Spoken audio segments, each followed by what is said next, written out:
कहाँ हो तुम, आ जाओ की कहानी। रितु अपने कॉलेज के गेट के बाहर निकली तो उसने देखा बहुत तेज बारिश हो रही है। हो नो, अब मैं घर कैसे जाऊंगी? उसने परेशान होते हुए अपने आप से कहा। इतनी तेज बारिश में तो छाता भी नाकामयाब हो जाता है, और ऊपर से यह तेज हवा व पानी की बौछारें जो उसे लगातार गीला कर रही थी।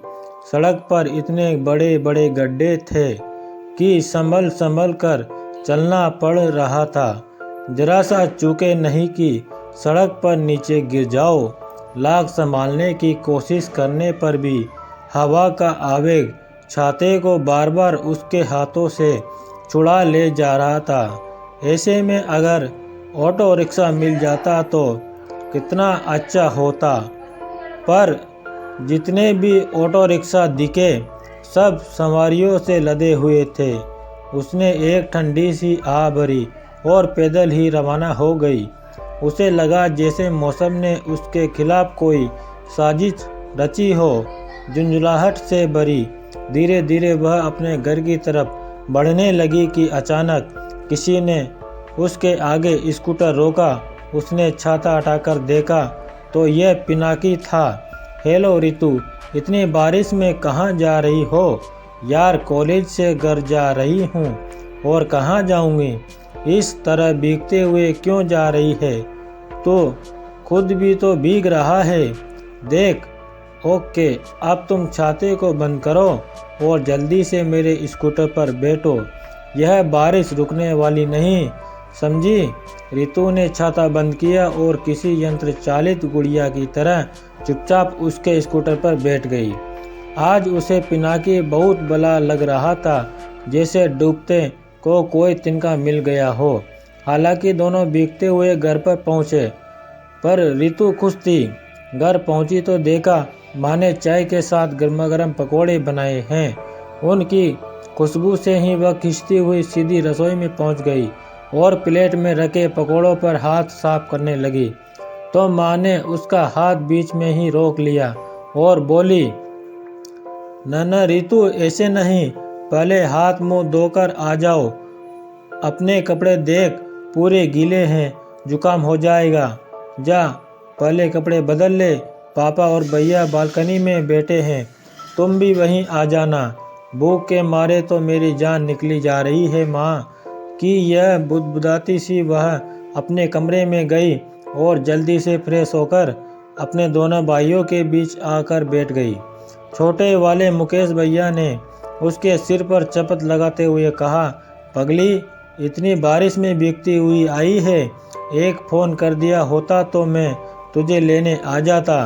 हाँ भैया, मैं इतनी परेशान हुई और कोई ऑटो रिक्शा भी नहीं मिला। वह तो भला ही पिनाकी का जो मुझे आधे रास्ते में मिल गया, वरना पता नहीं आज क्या होता। इतना कहकर किसी भूखी शेरनी की तरह पकोड़े पर टूट पड़ी। अब वह बारिश कुछ कम हो गई थी और ढलते हुए सूरज के साथ आकाश में रेन भी धीरे धीरे आकर ले रहा था। कितना मनोहर दृश्य था। बालकनी की दीवार पर हाथ रखकर मैं कुदरत के इस अद्भुत नज़ारे को निहार रही थी कि माँ ने पकौड़े की प्लेट देते हुए कहा, ले रितु, ये मिसेज मुखर्जी को दे आ। उसने प्लेट पकड़ी और पड़ोस में पहुंच गई। घर के अंदर घुसते ही उसे हिक सी आने लगी। उसने अपनी नाक सिकोड़ ली। उसकी ऐसी मुखदुर्दा देखकर पिनाकी की हंसी छूट गई। वह ठहाका लगाते हुए बोला, भीगी बिल्ली की नाक तो देखो कैसी सिकुड़ गई है।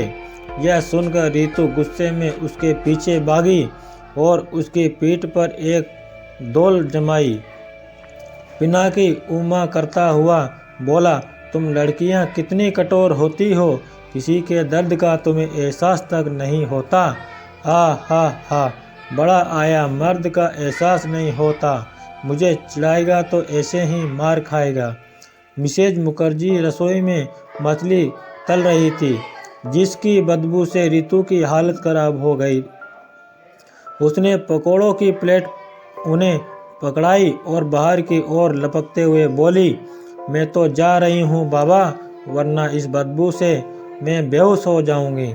मिसेज मुखर्जी ने हंसते हुए कहा, तुमको मछली की बदबू आती है, लेकिन रितु, अगर तुम्हारी शादी किसी बंगाली घर में हो गई तुम क्या करोगी?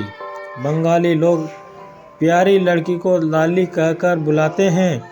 पिनाकी की माँ को रितु के लाल लाल गालों पर मुस्कान बहुत पसंद थी। वह अक्सर उसे कॉलेज जाते हुए देखकर छेड़ा करती थी। रितु, तुम्ही खूब सुंदर लागछी, देखो कोई तुम्हाके उठकर न ले जाए। पिनाकी ने सच ही तो कहा था। रितु को उसके दर्द का एहसास कहा था। जब वह भी उसे देखता उसके दिल में दर्द होता था।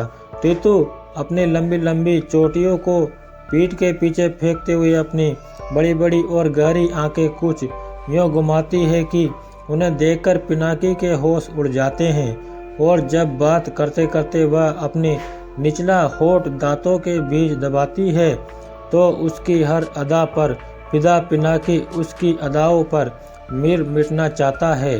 पर रितु से वह इस बात को कहे तो कैसे कहे? कहीं ऐसा न हो कि रितु यह बात जानने के बाद उससे दोस्ती ही तोड़ दे। फिर उसे देखे बिना, उससे बात किए बिना वह जी ही नहीं पाएगी ना। बस यही सोचकर मन की बात मन में ही लिए अपने प्यार को किसी कीमती हीरे की तरह मन में छिपाए उसे चिपचिपा कर देता है। आमने सामने घर होने की वजह से उसकी यह ख्वाहिश तो पूरी हो ही जाती है। कभी बाहर जाते हुए तो कभी बालकनी में खड़ी रितु उसे दिख ही जाती है।